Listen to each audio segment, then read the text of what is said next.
എന്നാ അണ്ണാ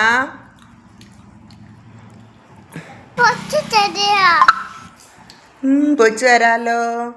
അമ്മ ഇന്നൊരു യൂട്യൂബിൽ കണ്ടാണേ ഇത് പൊരിക്കുന്നത്. അതിപ്പോൾ ഒരു വഴുതനങ്ങ എടുത്തിട്ട് കഴുകി ഇതുപോലെയൊക്കെ കണ്ടിച്ച് അതിനകത്ത് എന്നതാ ഉള്ളിയും ഇഞ്ചിയും വെളുത്തുള്ളിയും ഒക്കെ ഇട്ട് അതിൻ്റെ കൂട്ടത്തിൽ മുളക് പൊടി 2 സ്പൂണും മഞ്ഞൾപ്പൊടിയും പിന്നെ ഇതെല്ലാം കൂടി മസാലയും കൂടി ഇട്ട് അരച്ചിട്ട് ഇത് തേച്ച് പിടിപ്പിച്ച് നമുക്ക് ഇന്ന് ട്രൈ ചെയ്ത് നോക്കാം ഇതെങ്ങനെയാണെന്നുള്ളത്. അപ്പോൾ അത് തേച്ച് പിടിപ്പിക്കുക കേട്ടോ. ഞാൻ ഇതുവരെ ഇതിനകത്ത് നാരങ്ങയുടെ നീരൊഴിച്ചിട്ടില്ലേ. അപ്പോൾ ഇങ്ങനെ പൊരിച്ചെടുക്കുമ്പോൾ ഞാൻ ഇന്ന് നാരങ്ങയുടെ നീരൊഴിച്ചാൽ നല്ലതാണെന്ന് ഇങ്ങനെ വീഡിയോ കണ്ടിട്ട് അതുപോലെ ഒന്ന് ചെയ്ത് നോക്കുക കേട്ടോ. നാരങ്ങയുടെ നീരൊഴിച്ച് ഇതുവരെ ഞാൻ കഴിച്ചിട്ടില്ല. അപ്പം അങ്ങനെയൊന്ന് ചെയ്ത് നോക്കട്ടെ.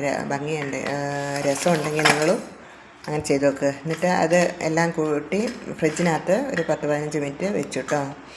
എന്നിട്ട് അതെടുത്ത് നമുക്ക് ഒരു പാനിനെടുത്ത് അതിനകത്ത് എണ്ണയൊക്കെ ഒഴിച്ച് പൊരിച്ച് നോക്കാം രസം ഉണ്ടാകുമെന്ന്.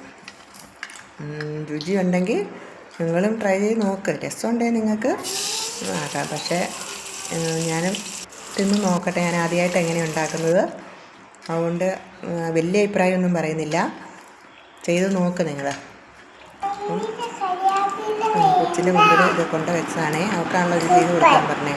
അവൾ സൂപ്പറെന്ന് പറഞ്ഞ് കാണിച്ചിട്ടുണ്ട്. കണ്ടോ? ഞാൻ ഓക്കെ, നിങ്ങളൊന്ന് ട്രൈ ചെയ്ത് നോക്ക്. രസമുണ്ടോ?